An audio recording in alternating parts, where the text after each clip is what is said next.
Hello दोस्तों, नमस्ते, राधे राधे। मैं आपकी साधना दुबे आज आप सभी के सामने बहुत ही सुंदर छोटा सा मंडप गाली गीत लेके आई हूँ। दोस्तों, आप लोग सुनिए, सुन के आनंद लीजिए। अपनी छोटी बहन को अपना दुलार प्यारा आशीर्वाद खूब ढेर सारा दीजिए। आइए देर न करते हुए वीडियो को आगे बढ़ाती हूँ। हमारे वीडियो को ज़्यादा से ज़्यादा शेयर कीजिएगा दोस्तों। आशा नहीं, पूरी उम्मीद करती हूँ। एहो समधि अपन बहिनी सम्हार, तोहार बहिनी भागती।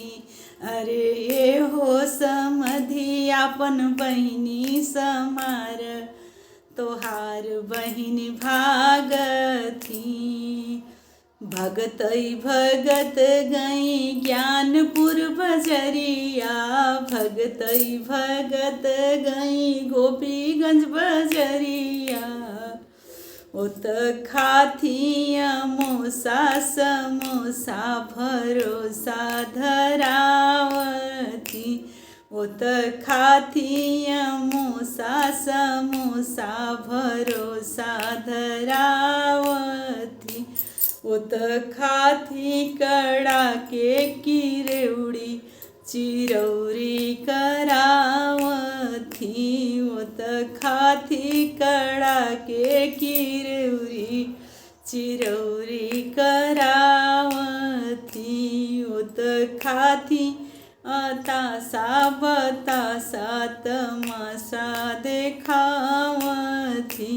ओत खाथी तासा बतासा तमाशा देखावथी।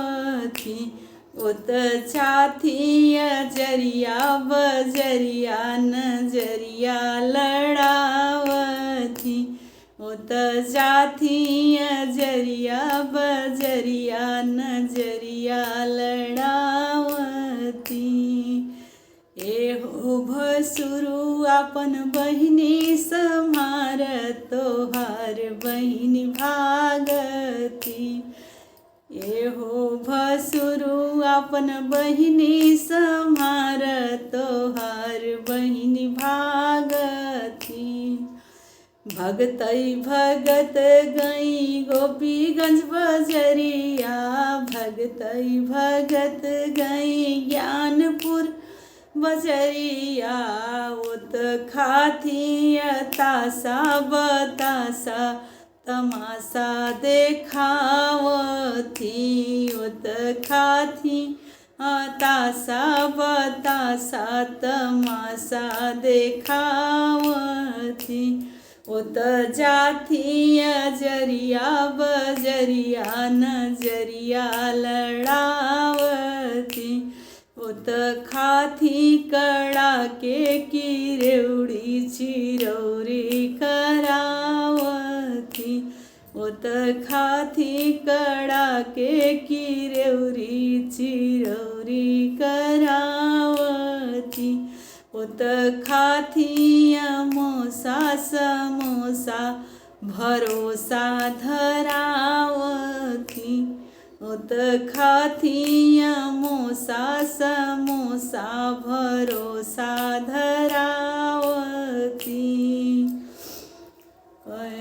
एहो दुल्हे अपन बहिनी सम्हार, एहो दुल्हे अपन बहिनी सम्हार, तोहार बहिनी भागती।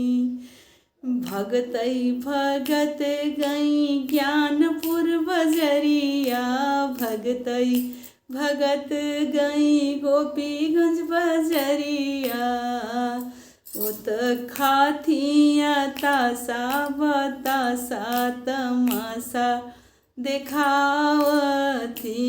ओत जाथी जरिया बजरिया नजरिया लड़ावथी। ओत खाथी कड़ा के किरौरी चिरौरी करावथी। ओत खाथी कड़ा के किरौरी चिरौरी करावथी। ओत खाथी अमोसा समोसा भरोसा धरावती। त खाती अमोसा समोसा भरोसा धरावती। ए हो अगुआ अपन बहिनी समार तोहर बहिनी भागती। अरे ए हो अगुआ अपन बहिनी सम्हार तोहर बहिनी भागती। भगतई भगत गई गोपीगंज बजरिया, भगतई भगत गई ज्ञानपुर बजरिया। ओत खाथिया तासा बतासा तमाशा देखावती। ओत जाथिया जरिया बजरिया नजरिया लड़ावती। ओत खाथी कड़ा के किरौरी चिरौरी करावती। ओत खाथिया मोसा समोसा भरोसा धरावती। खाथिया मोसा समोसा भरोसा धरावती। धन्यवाद दोस्तों। यह गाली गीत आप लोगों को जैसा लगे, कमेंट ऑफ गाली गीत कमेंट में अपनी राय जरूर दीजिएगा।